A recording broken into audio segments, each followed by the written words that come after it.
pour rebâtir sur d'anciennes ruines, restaurer, réparer les brèches. Telle est la vision du centre chrétien Grâce Académie.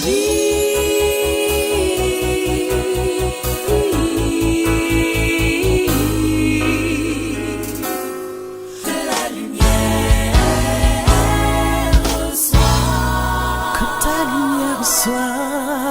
la lumière soit. Grâce Académie.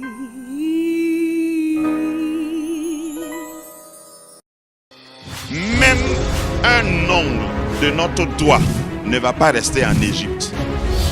Il y a des gens qui abandonnent dès la première épreuve. Je veux offrir au Seigneur le meilleur de moi-même. Nous allons aller avec tout ce que Dieu nous a donné pour aller le servir. Le Seigneur cherche des missionnaires et toi tu es des missionnaires. Fortifie-toi dans le Seigneur et par sa force toute puissante. Connecte-toi au Seigneur qui est fort et toi-même fortifie-toi.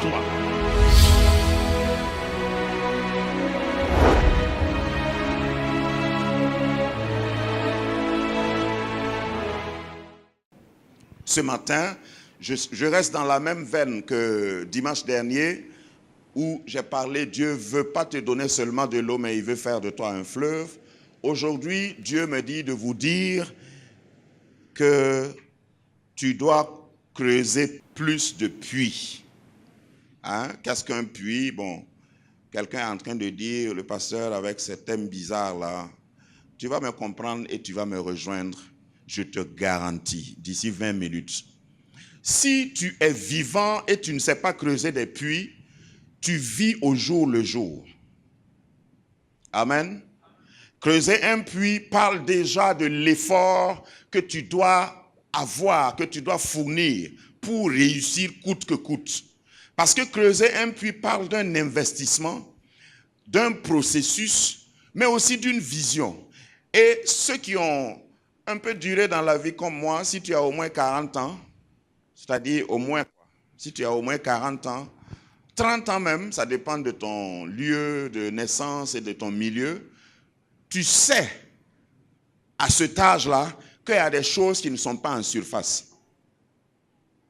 Des choses dont tu as besoin, mais tu regardes au nord, au sud, à l'est, à l'ouest, tu ne vois rien. Souvent, ça y est, sous le sol. Donc, il faut creuser. C'est de ça que je veux parler. La bénédiction de Dieu, même quelquefois, quand Dieu te dit « je te bénirai », il faut que tu creuses. Tu n'as pas besoin de dire « Amen », mais c'est une vérité. Dieu a béni Abraham, il a dit « je te rendrai prospère ». Mais là où nous allons lire, nous verrons que Abraham n'a pas d'eau. Là où Dieu l'a envoyé, Abraham a vécu des sécheresses. Son fils Isaac a vécu des sécheresses. Jacob aussi a vécu des sécheresses. Ce qui les a gardés, ce qui a permis qu'ils entrent dans la bénédiction, c'est parce qu'ils savaient creuser des puits. Dis à ton voisin, creuse davantage de puits. Dans ta vie, il arrive que tu creuses et que tu ne trouves pas de l'eau. Et il faut creuser encore. Creuse jusqu'à ce que tu trouves de l'eau. Je me demande combien de puits tu as creusé déjà, mais ce matin, Dieu me dit que tu dois continuer de creuser parce qu'il y a de l'eau quelque part. Et il y a un puits qui doit porter ton nom. Amen. Genèse chapitre 26, le verset 13 à 24. Genèse 26, 13 à 24. Cet homme devint riche et il alla s'enrichissant de plus en plus jusqu'à ce qu'il devint fort riche. Il avait des troupeaux de menu bétail et des troupeaux de gros bétail et un grand nombre de serviteurs. Aussi, les Philistins lui portaient envie. Tous les puits qu'avaient creusés les serviteurs de son père, du temps d'Abraham son père, les Philistins les comblaient et les remplirent de poussière. Et Abimelech dit à Isaac, « Va-t'en de chez nous, car tu es beaucoup plus puissant que nous. » Isaac partit de là et campa dans la vallée de Guérar, où il s'établit. Isaac creusa de nouveau les puits d'eau qu'on avait creusés du temps d'Abraham son père et qu'avaient comblé les Philistins après la mort d'Abraham. Et il leur donna les mêmes noms que son père leur avait donnés. Les serviteurs d'Isaac creusaient encore dans la vallée et y trouvaient un puits d'eau vive. Les bergers de Guérar querellaient les bergers d'Isaac en disant « L'eau est à nous ». Et il donna au puits le nom d'Ézek parce qu'il s'était disputé avec lui. Ses serviteurs creusaient un autre puits au sujet duquel on chercha aussi une querelle. Et il l'appela Sitna. Il se transporta de là et creusa un autre puits pour lequel on ne chercha pas querelle. Et il l'appela Rehoboth. Car, dit-il, l'Éternel nous a maintenant mis au large et nous prospérerons dans le pays. Il remonta de là à Beersheba. L'Éternel lui apparut dans la nuit et dit, « Je suis le Dieu d'Abraham ton père. Ne crains point, car je suis avec toi. Je te bénirai et je multiplierai ta postérité à cause d'Abraham mon serviteur. » Amen. Prions. Seigneur, dans le nom de Jésus, révèle-toi à nous à travers cette portion de ta parole. Que le Logos devienne réma. Que quelqu'un reçoive de toi la réponse exacte avec précision. Que quelqu'un reçoive de toi l'outil ou les outils dont il a besoin à cette étape de sa vie. Merci parce que tu ne parles pas en vain et tu connais le cœur de quelqu'un, la position, la situation et la condition de quelqu'un. Relève la tête d'un de tes enfants, d'une de tes enfants ici. Et je bénis ton nom parce que tu sais bien le faire. Et je m'humilie et je me laisse utiliser par toi. Que ton règne s'établisse ici au nom de Jésus. Amen. Reprenez vos places, merci. Vos amen ne sont pas forts. Parce que je suis en train d'annoncer le changement de niveau de quelqu'un. Quand vous parlez d'Abraham, Abraham c'est le père de la foi.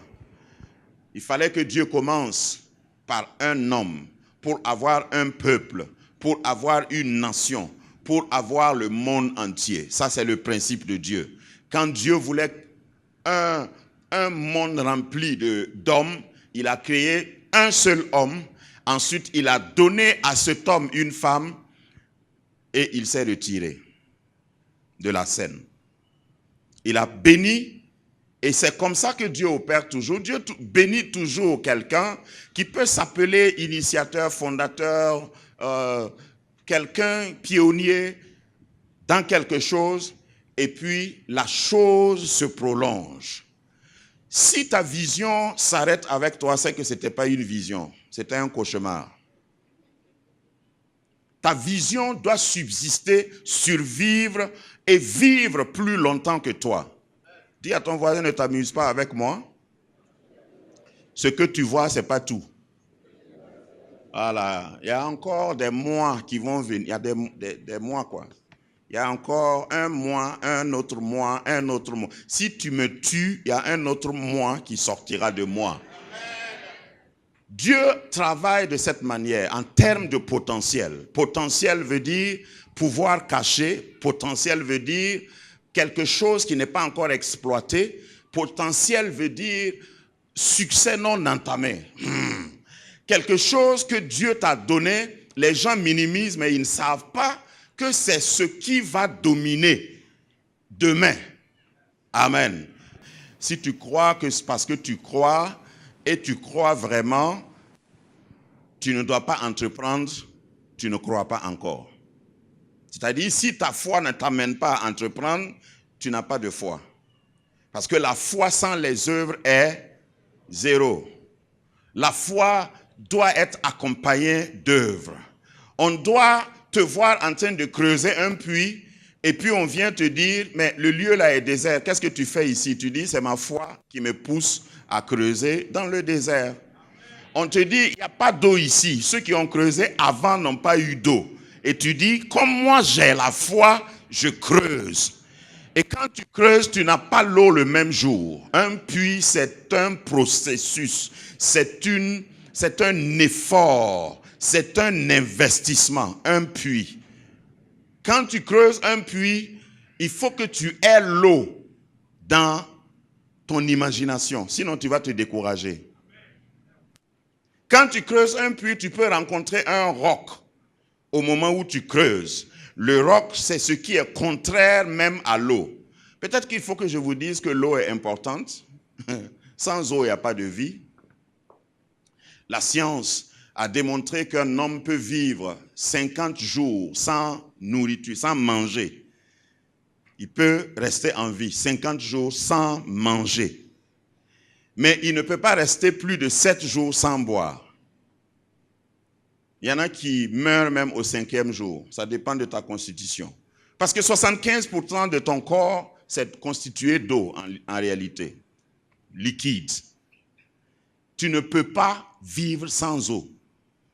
C'est pour que tu comprennes la complexité de la situation d'Abraham, père de la foi, quelqu'un qui a été béni. Et puis, il est dans un désert. Souvent, ta bénédiction se trouve dans un désert. Ça veut dire qu'elle n'est pas sur la surface. Il faut que tu creuses. Dis encore à ton voisin, continue de creuser. Moi, je ne sais pas quel genre de puits tu creuses.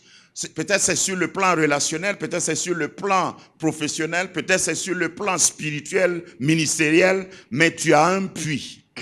Et je ne sais pas à quel puits tu es, mais tu as un puits que tu creuses actuellement. C'est pourquoi Dieu m'envoie vers toi, peut-être sans capacité oratoire, mais je veux simplement te dire ce matin que tu ne dois pas arrêter de creuser ton puits. Parce que dans ce processus de creuser le puits, c'est pour que tu puisses subsister. C'est pour que tu puisses vivre. C'est pour que tu puisses réussir. Parce que tu ne peux pas dépasser une semaine sans eau. Tu risques de mourir. Et si tu meurs, la bénédiction qui a été faite pour toi ne sera pas pour toi. Je ne sais pas si vous comprenez l'ampleur de ce que je dis. Dieu te bénit. Il déclare, je te bénirai, tu vas réussir, tu auras un mariage heureux, ton entreprise que tu as créée là marchera. Et puis c'est le contraire qui est sur la surface. Tout ce que tu as essayé jusqu'à présent, c'était qu'un échec.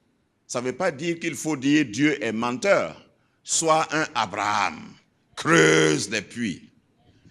J'ai parlé de l'eau, j'ai parlé du puits sur le plan symbolique.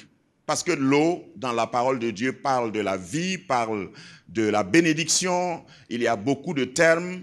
Dans la parole de Dieu, on parle de la salive qui alimente tes paroles, que tes paroles soient bien arrosées. Parce que quand tu n'as pas de salive, tu ne peux pas parler.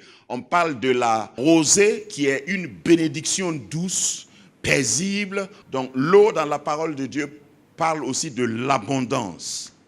L'abondance. Je ne sais pas si quelqu'un aspire à l'abondance. Je ne parle pas des chrétiens qui attendent le retour du Seigneur, continuent d'attendre dans la misère, avec une mine serrée. Jésus reviendra. Moi, je préfère à l'enlèvement être souriant que d'être déshydraté, compressé, constipé, comprimé.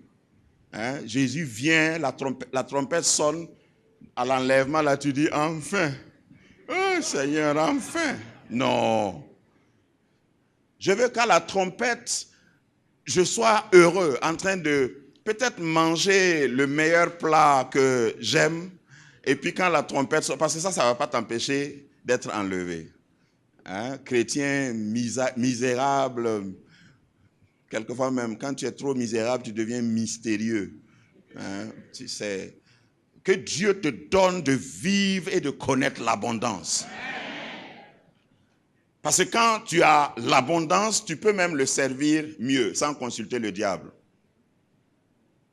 Dieu te dit, je vais t'envoyer en Chine. Tu dis, Seigneur, tu veux que je parte quand? Et il te donne la date et tu pars. Mais si tu n'as rien, Dieu te dit, je vais t'envoyer à Bobo. Et tu jeûnes et pries pour le transport. Ça, ce n'est pas ta portion. L'abondance. L'eau parle de l'abondance. Et il faut que tu aies de l'eau. S'il n'y a pas de l'eau en surface, s'il n'y a pas de lac, il n'y a pas de fleuve, creuse, va chercher l'eau.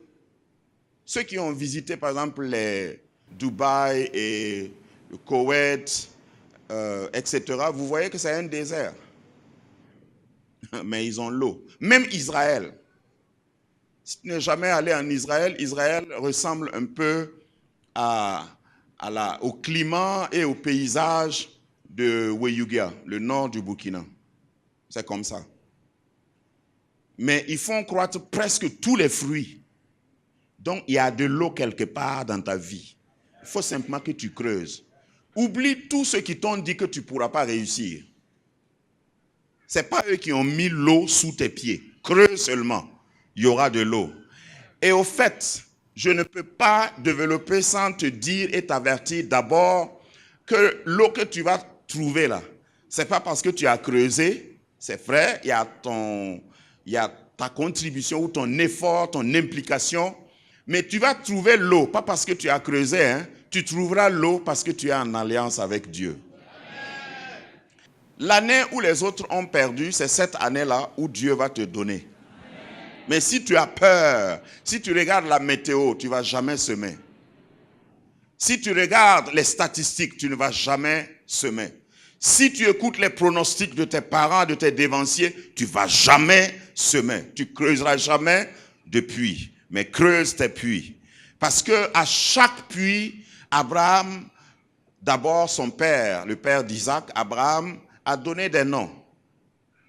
Et Isaac aussi a donné des noms. C'est un puits que tu as creusé ici. Quand on te demande le nom du puits, tu vas dire échec. Il y a peut-être d'autres puits, parce qu'il y a 4 types de puits que moi j'ai recensés. Il y a certains puits, tu dois les nommer simplement, oh là là. Voilà, imaginez un puits, et puis tu arrives, le nom du puits là c'est oh là là. Ça veut dire que toi-même tu regrettes l'effort que tu as fourni. Regardez tous les noms, querelles, alliances, etc. Mais Isaac, un bon fils, n'a pas cessé de creuser comme son père. D'abord son père Abraham, parlons un peu de lui, parce que les premiers puits sont des puits d'Abraham. Et Abraham a creusé, il a eu de l'eau. Je disais que je ne peux pas exploiter tout le texte, parce que ici je peux prendre l'angle de la foi des pères, le fondement de ta foi. Il ne faut pas venir avec une nouvelle Bible. Parce que toi tu es de cette génération, il faut que je traduise la Bible selon moi. Non. Il faut croire selon la foi de tes pères. Donc premièrement, ce que Isaac a fait n'a consisté qu'à aller déboucher les puits de son père. Ça parle d'une foi inébranlable. Tu n'as pas besoin d'inventer d'autres évangiles. Il y en a déjà 4 et c'est assez. S'il y a un 5e, ça doit être ta vie. Amen. Tu n'as pas besoin de chercher le fondement qui est là, c'est sur ça. Tu n'as pas besoin de dire, comme certains que j'entends souvent, faire croire que ce que je vais vous dire là, vous n'avez jamais entendu ça.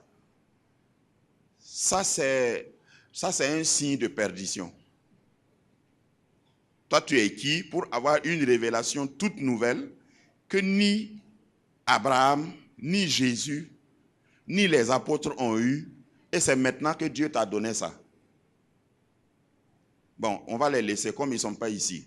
Donc, il faut baser ta foi sur la sola scriptura, l'évangile, la parole seule, l'écriture seule. Il ne faut pas fonder ta foi sur autre chose, ni sur tes expériences, ni sur même tes belles expériences, parce qu'il y en a, mais c'est sur la parole de Dieu. Donc, Isaac, ce qu'il a fait d'abord a consisté à réouvrir les puits de son père Abraham. Mais pourquoi réouvrir? Parce que ça, c'est le 3e niveau de mon message. Si tu creuses les puits, tu auras toujours des Philistins qui vont boucher tes puits. Tous les creuseurs de puits rencontrent des fermeurs de puits. La Bible dit dans notre texte, dans notre passage, qu'ils ont mis la poussière, c'est-à-dire ils ont Parce qu'ils sont contre toi. Le fait que tu aies eu de l'eau, il y a quelqu'un qui n'est pas content. Mais je suis là pour dire à quelqu'un, sous le son de ma voix, ici et là-bas, que malgré l'opposition, ils ne pourront pas te retirer tes puits. Continue de creuser. Et vous voyez, Isaac, un homme pacifique, chaque fois il a creusé, on est venu fermer. Chaque fois il creuse, on vient fermer. Chaque fois il creuse, et même au début, on dit, tu es trop puissant pour nous, va-t'en de notre pays. Il y a quelqu'un qui a été chassé ici, je sens dans mon esprit. Tu as été chassé de ton boulot, ou tu as été chassé même par tes pères, par tes frères et sœurs, parce qu'on sent que tu es trop puissant. Oh, j'aime le Dieu de Jacob, le Dieu d'Isaac et le Dieu d'Abraham, leur père. Parce que c'est un Dieu qui te défend quand même les autres veulent te clouer.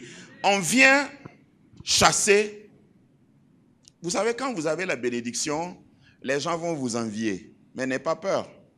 Parce que si tu as peur des envies des gens, de la jalousie des gens, tu risques de ne pas bien manger. Mais la Bible est pleine d'exemples pour nous dire que quelle que soit l'opposition en face, continue de manger. Il y en a qui veulent attendre que leurs adversaires disparaissent avant de manger. Tu vas attendre longtemps parce qu'il y a des adversaires qui ne meurent pas vite. C'est pourquoi le psaume 23 dit, il dresse devant moi une table en face de mes adversaires. Toi, tu es en train de prier pour que tes adversaires meurent avant que la table ne vienne. C'est le contraire. C'est quand il y a des adversaires qu'il faut chercher la table. Chaque fois que je suis éprouvé, je suis quelque part, je peux être en train de pleurer, mais quelque part dans ma tête, je suis en train de dire, certainement il y a une table quelque part. Certainement que Dieu a envoyé des anges. Quand je vais sortir de cette épreuve-là, il y aura de l'abondance. Ou bien vous pensez que Dieu va dresser une table et puis c'est benga, il va mettre dessus. La table que Dieu va dresser là sera garnie. C'est-à-dire que lorsque tu as une adversité, la table qui va se dresser là va rendre davantage tes ennemis jaloux. Je parle de l'histoire de quelqu'un mais il ne comprend pas. Lorsque tu vas être dans une atrocité, adversité atroce, il faut savoir qu'il y a une table qui est en train d'être préparée. Vous savez, c'est difficile de manger devant des gens qui te lorient. Mais je voudrais t'encourager, exerce-toi. Voilà, il faut t'exercer. Exerce-toi à manger devant des gens qui te lorient. Il y a des gens qui ne veulent pas marcher. Par exemple, on est assis comme ça là. Si on dit à certains de venir devant, ils risquent de mélanger leurs pieds et puis tomber. Exerce-toi à marcher dignement devant des adversaires, devant des yeux rouges, devant des gens qui ont dit, lui là, il n'arrivera pas. C'est là même que Dieu veut te lever. Dans la même ville où Joseph a été trahi, a été jeté en prison, c'est dans cette ville-là que Dieu l'a élevé. Dis à ton voisin, ne déménage même pas. Reste dans le même quartier là et prouve que ton Dieu est vivant. Reste dans la même société, dans les mêmes circonstances. Ne change même pas ton nom. Il faut que quelqu'un vienne dire, qui lui a donné ça? Et puis il ne faut pas répondre. Parce qu'il y a beaucoup de chrétiens aussi qui parlent trop. Tu parles trop. Dieu te donne une idée, tu mets sur Facebook. Tu n'as même pas encore fait ça. Puis pourquoi?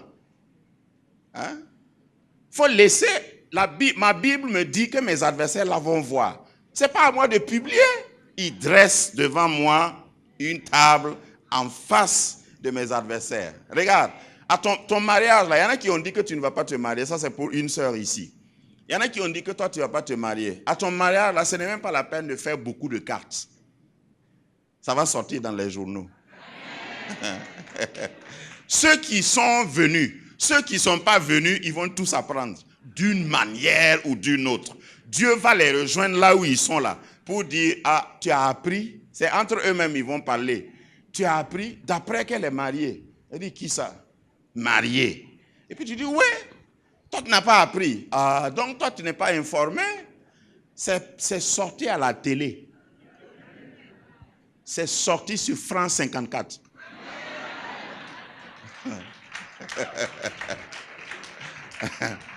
Dieu fera tout pour que tes ennemis voient ton élévation.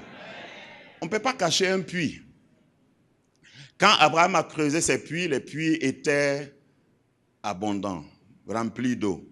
Je crois que ce qui a poussé les Philistins à remplir de poussière les puits d'Abraham, c'est parce qu'eux aussi, ils avaient creusé et ils n'ont pas eu d'eau. Dis à ton voisin, même place, mais pas même grâce. On habite le même pays. On subit les mêmes péripéties économiques. Quand on dit qu'il y a une crise dans le pays, toi tu es dans le pays, mais tu ne vas pas subir ça parce qu'on est à la même place, mais on n'a pas la même grâce. Et regarde, j'ai souvent dit, avant de combattre quelqu'un, il faut chercher à savoir quelle est la grâce que Dieu lui a donnée.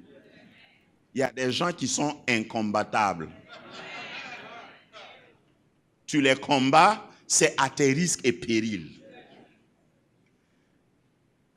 J'ai dit que je ne peux pas exploiter le texte parce que Genèse 26 est vraiment rempli d'exemples.